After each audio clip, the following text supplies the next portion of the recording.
Hello, this is Lindsy Carrasquillo, and I'm here with Level to the Room at Savannah Stopover with The Pauses. How are you guys doing today? Great. Great. So, can you tell me a little bit about the new record? I saw that the funding was completed in November, so maybe the projects that you're doing with that funding. Yeah, we did an IndieGogo campaign, and we raised about $11,000 to pay for the PR and some production and other expenses that come along with that. And we are now in the pressing phase, so we're just waiting for the vinyl to get finished, and the artwork is done. So we're just kind of waiting a couple months, and then it'll come out in June. So Yeah, Jason. this is all correct. Confirmed. All these things are confirmed. All right. So you recently released the album artwork. Can you talk a little bit about it? Yeah. Yeah, we went through it. That was one of the longer processes for us getting the ball rolling on that and getting what we really wanted to do with it. We had an initial concept for the whole thing, and then finding the right artist who could do it for our budget and do it in the right amount of time, and everything was literally months and months of just like searching people out and then being like, okay, maybe, and then losing that contact, and like, so it's been almost longer than like writing the album. Was like figuring out our album artwork, and now it's done, and it was done by Dan Black at Landland in Chicago, right? Chicago? Yes. Yeah, Chicago. How you said. Yeah, that's how we always say Chicago. But he's a brilliant artist in Chicago, and he did very architectural, like really brilliant stuff. Like we just happened to hang out at the drummer from Ween's house who was at our show the other night, and he had Not a a Dan brag. Black. Not a brag. So this is to get to the point of him like having actual Dan artwork in his house, and it was like, we love him, so it was cool to see his artwork other places. So we're really excited about the album artwork and the layout and everything. So it's worth the wait to get there, and we're doing along with that. Arctic Rodeo, who's putting it out, is doing a limited pressing, separate artwork that's going to be a super limited run that we have no idea. We have no idea what it's going to look like. So that's just going to be a surprise for us. But it's been fun. It's great not to have to worry about it or stress about what it's going to be. It's just like, but the guy who's doing it is also awesome, and I forgot his name. His name is, I think, Alex, and he's out of Germany as well. So we're excited about that. Yeah. So, speaking of architecture, can you talk a little bit about how that influences the album? Yeah, so the album title is based off of a book I found in a thrift store a really, really long time ago, also called Unbuilding. And it's a book by this architect named David Macaulay. And the book is a hypothetical story of the tearing down of the Empire State Building. And within that story, he also, because he's an architect, has detailed drawings of how it's done.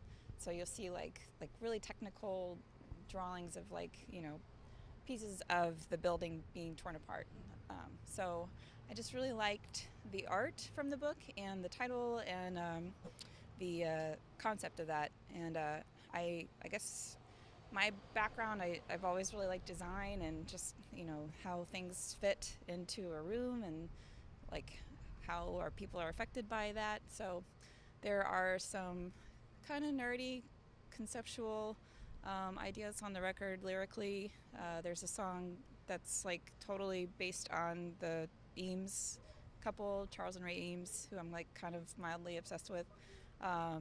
There's like just other references to design and architecture in that realm. So that's where that comes from. Could you talk a little bit about your background in design, kind of how that influences you as a musician? Yeah, so a long time ago, Jason and I were in another band. That was like my first real serious band. Like, we're gonna go on a tour and do this for real. And like I, was in college. I had a music production scholarship, and I was like, I don't need this. I'm gonna go on tour.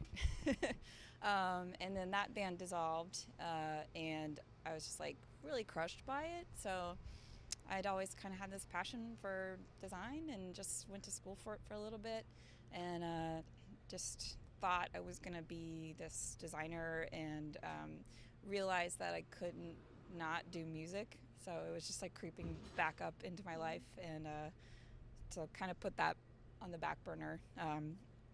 But it's still like, I don't know, I guess I kind of have like OCD tendencies. Like I need to know where things are in the house, and like I like to place furniture and stuff like that. So there's just, I'm always going to have that,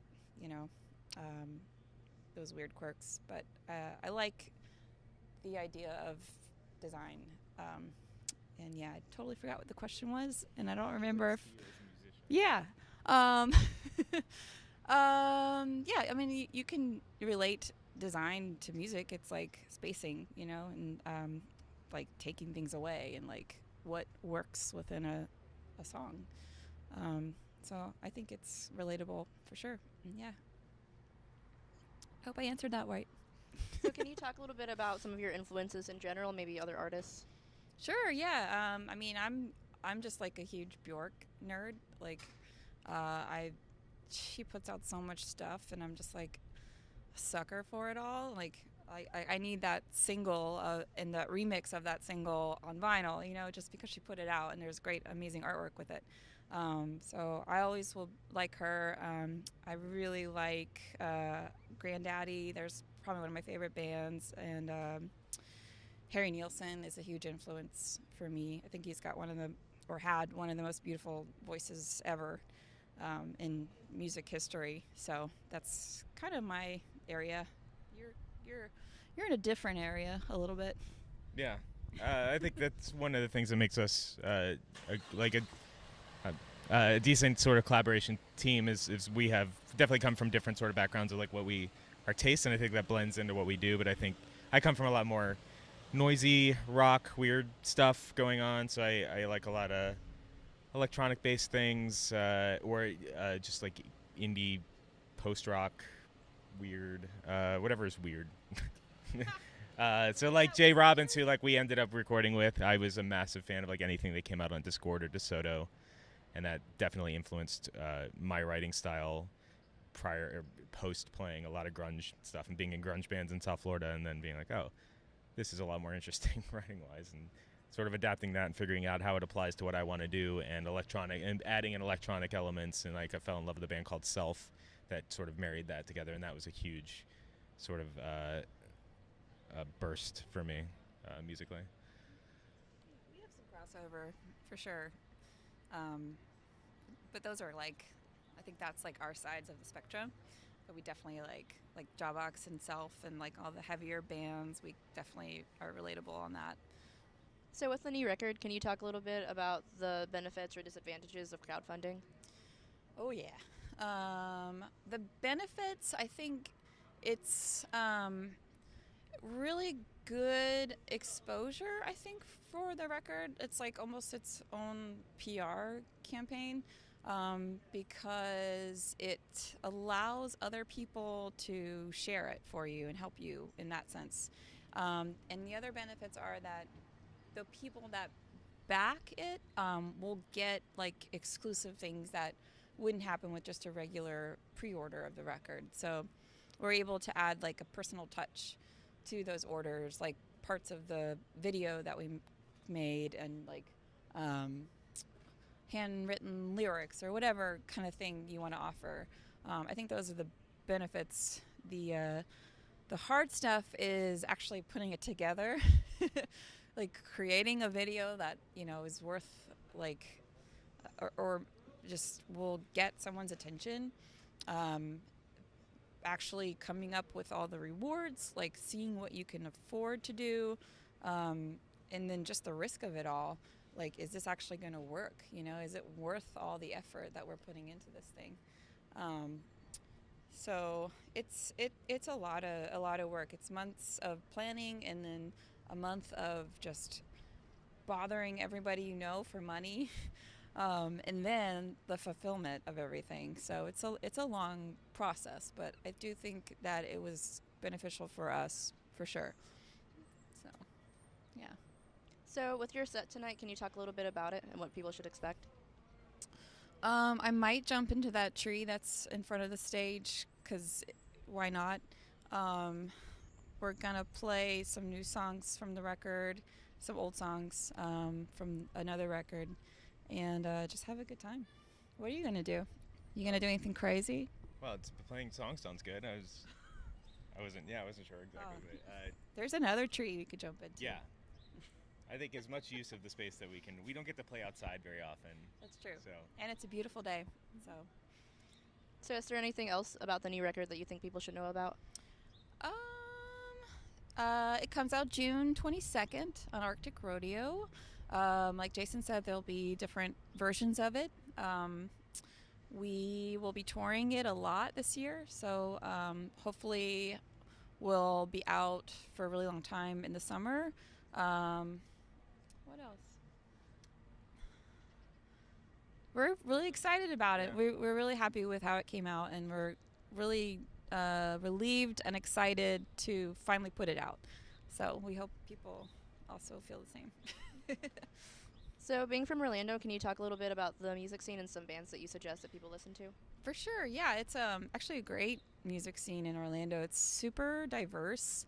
There's like, I don't know if this is in every city, but there's like a hub, which our hub is Will's Pub, and I think it's one of the best venues ever. What happens is it just becomes this local watering hole where every musician in town will just end up going and then by chance seeing a show that they maybe weren't planning on seeing, and then that just creates this like crossover of support with musicians, and there's also a ton of really great bands too. So there's a super great scene right now, and a lot of cool like smaller venues are doing like DIY shows. So and the whole downtown music scene is like changing up too. So there's like new venues and new promoters and just people really excited about promoting music. So I think it's a really cool scene, and I always try to tell people like, it's more than just Disney and Full Sail and all that stuff. So come find me. I'll tell you where to go, and show you all the good stuff. But yeah, there's some good bands. Mm-hmm. So can you go ahead and tell everybody where to find your music online? Yeah, we are at. Who am I talking to? This. Okay. I'm just we are. One for each. Okay. Hey, we are at thepauses.com. Hey, we're at thepauses.com. Spotify, Bandcamp. Are we on MySpace? Maybe. I don't know.